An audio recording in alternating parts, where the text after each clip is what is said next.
Bonjour, bonsoir, chers compatriotes, chers amis, vous qui suivez le Congo est à nous chaque jour dans vos salons, partout où vous êtes au travail. Nous sommes très heureux de vous retrouver aujourd'hui. Déjà, c'est le deuxième jour de l'année 2021. Nous vous disons merci. Merci surtout de votre fidélité, de la confiance que vous nous avez placée. Nous commençons cette émission avec une mauvaise nouvelle, pas une mauvaise nouvelle, mais une nouvelle triste. Maman Eve Bazaïba est éprouvée. Maman Eve Bazaïba, c'est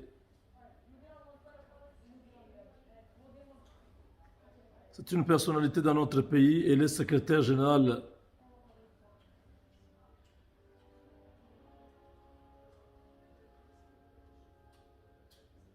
du MLC, le parti de Jean-Pierre Bemba. Parmi des personnalités pressenties à la direction de la Chambre basse du Parlement, son nom était cité. Ce soir, c'est une tristesse. Nous venons d'apprendre cette triste nouvelle. Les maris de maman Eve Bazaïba viennent de rendre l'âme à l'instant même.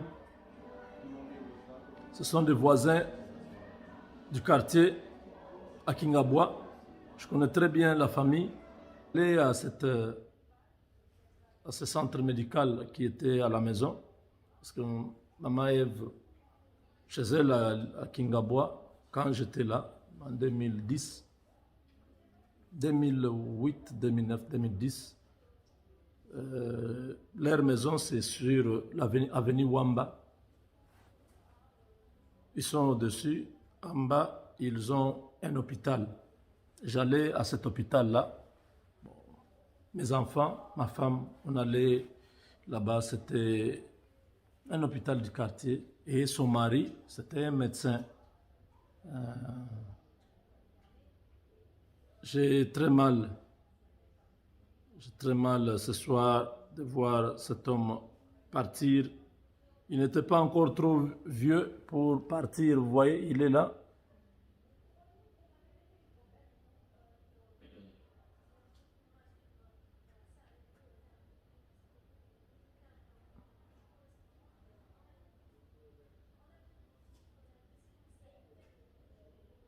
Souvent, je le confondais un peu avec le docteur Mukwege, parce que quand vous regardez là, vous voyez un peu comme ce docteur Mukwege. Ils ont presque le même âge, même apparence, donc même taille, pratiquement la même chose. Mais l'homme nous a laissé.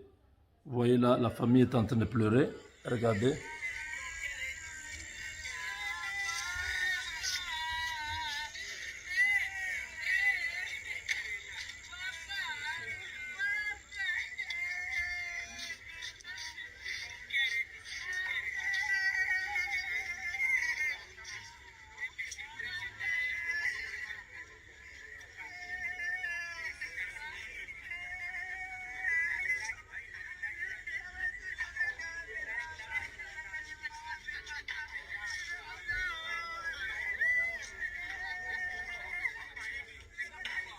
Le docteur Owanjo est parti.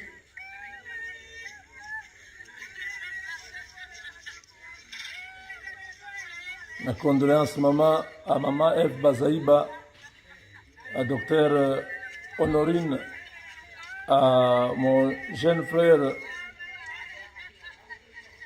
Malik. Vraiment, nous sommes ensemble, nous sommes de cœur avec vous. dans cette douloureuse surprise. Aujourd'hui, le 2 janvier, ça fait très mal. Ça fait très mal. Ça fait très mal. Le pays est encore en problème. Nous avons encore beaucoup de défis. Le vieux a choisi de nous quitter aujourd'hui. Que le nom du Seigneur soit béni. C'est la vie que tous les hommes, c'est la voie que tous les hommes passeront par. Nous croyons que le Seigneur a donné, celui qui a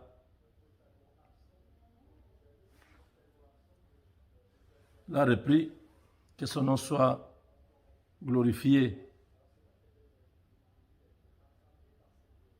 Par cette opportunité, cette occasion, nous présentons nos condoléances aussi à ces milliers de Congolais qui ont péri.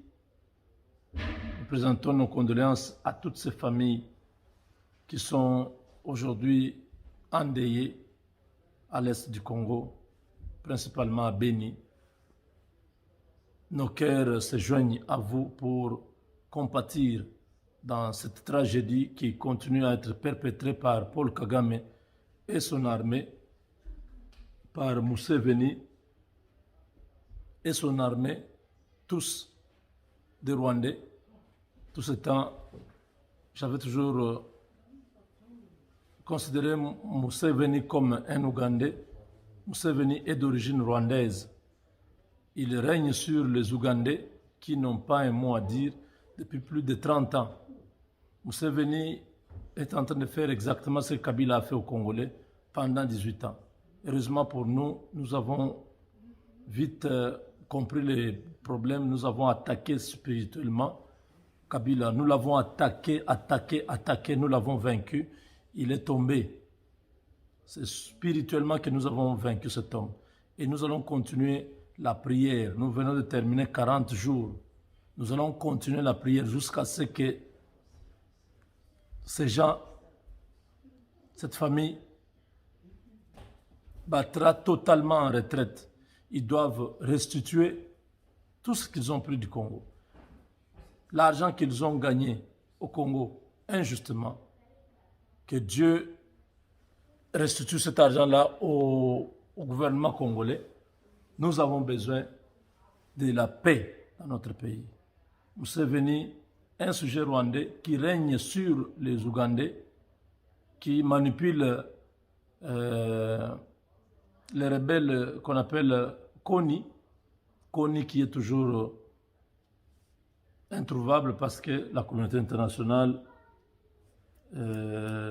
recherche cet homme depuis plusieurs années. Et Museveni entretient de très bonnes relations avec cet homme-là. Kony, c'est un Bantou, un Muntu, mais Museveni, c'est un Tutsi du Rwanda qui a soutenu Kagame pour qu'il soit là-bas. Et maintenant, ils se battent pour la RDC. Ils avaient placé quelqu'un à leur guise, Kabila. Ils ont réussi vraiment à s'imposer. Pendant 18 ans, il était là. Mais quand nous avons compris la nature de la guerre que nous avons, le Congo, comme frère Patrice Ngoï Moussoko dit, le Congo, ce qui nous a embêtés, de Mokekenda. Si ce n'est pas Dieu, nous, on ne serait pas là. Donc, voilà pourquoi nous disons, nous comptons sur le Seigneur, nous comptons constamment sur le Seigneur, nous voulons que le Seigneur nous aide à nous défaire de tous ces ennemis du peuple. Ils sont nombreux, mais ils ne sont pas forts par rapport à Dieu. Nous aurons la victoire sur tous ces gens.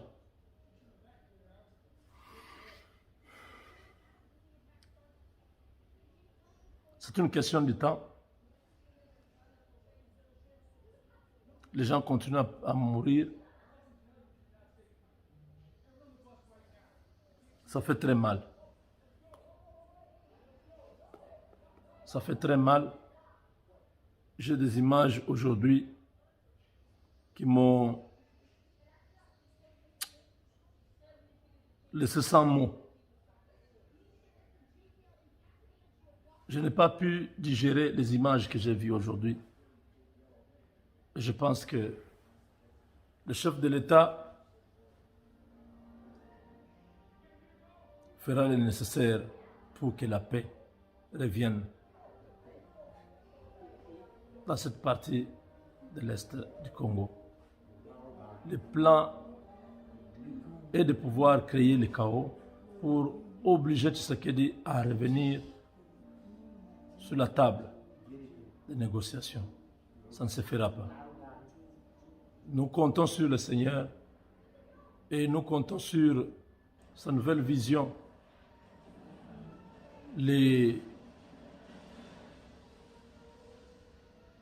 L'union sacrée, nous voulons que ça marche, que les choses changent. Edi Kapende a retrouvé sa famille, des choses que nous avons entendues pendant longtemps. Edi Kapende, 19 ans après, il a retrouvé sa femme, ses enfants. Moi, je pense que cette photo, peut-être ce sont... peut-être c'est une nouvelle photo, je ne sais pas. 19 ans en prison, les enfants à cet âge, c'est-à-dire qu'Edi Kapende était toujours en contact avec sa femme. C'est possible. Il est privé seulement de la liberté, il ne peut pas aller chez lui, il ne peut pas être libre dehors. Mais sa femme peut aller lui rendre visite, il peut passer un petit temps avec lui, surtout pour un vieux prisonnier. Donc il maîtrise la prison. La femme peut dormir même là-bas. Je ne sais pas si la femme peut dormir. On voit quelques films de Prison Break. On voyait toujours des visites, quoi. Ça peut être possible.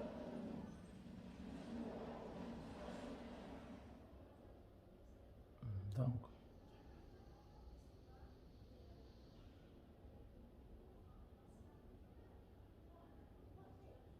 voilà. Merci, chers amis.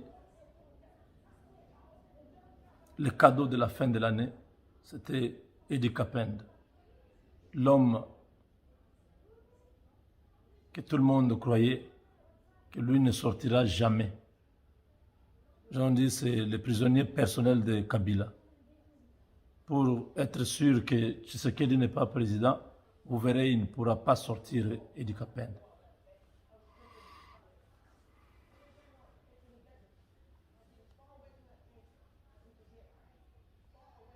Félix Tshisekedi a procédé d'une autre manière. Aujourd'hui, Edi Kapende a retrouvé sa femme. Vous voyez combien sa femme est heureuse. Hein? Vous pouvez même voir, vous pouvez même tout comprendre. Il dit, j'ai souffert 19 ans. Ah non, Kabila est méchant. Et Edi Kapende et la femme, tous, quelle joie. Vous pouvez voir leur expression du corps, le body language. Vous voyez, n'est-ce pas? Ils sont contents. Bon, les enfants ne comprennent rien. Les enfants sont là en train de regarder les photographes. Mais Edi Kapende et sa femme, ils sont presque aux anges. Parce que c'est une nouvelle vie qui commence. Une vie qui a été rompue pendant 19 ans.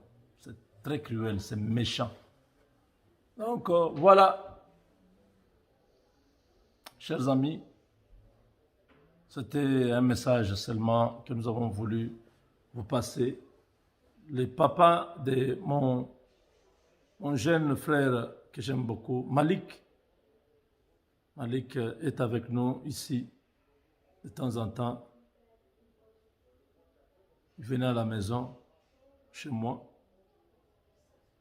c'est un petit du quartier, un jeune que j'ai vu grandir à Kingabwa, qui venait acheter les unités, acheter les cartes dans mon shop. C'est vraiment une famille. Docteur Honorine, j'ai rencontré ici. On s'est retrouvés ici aux États-Unis. C'était lorsque maman Bassaïba était ici, oui. Elle m'a vu, je l'ai vu, je dis, ah, docteur, tu es là? Donc nous sommes salués, c'était vraiment un très bon moment. Se rappeler de Kingabwa. Nous, les enfants de Kingabwa, les Jekoko, tout ça. Tout d'abord, à Kingabwa, Matanga et Komelibiso, donc le vieux est parti.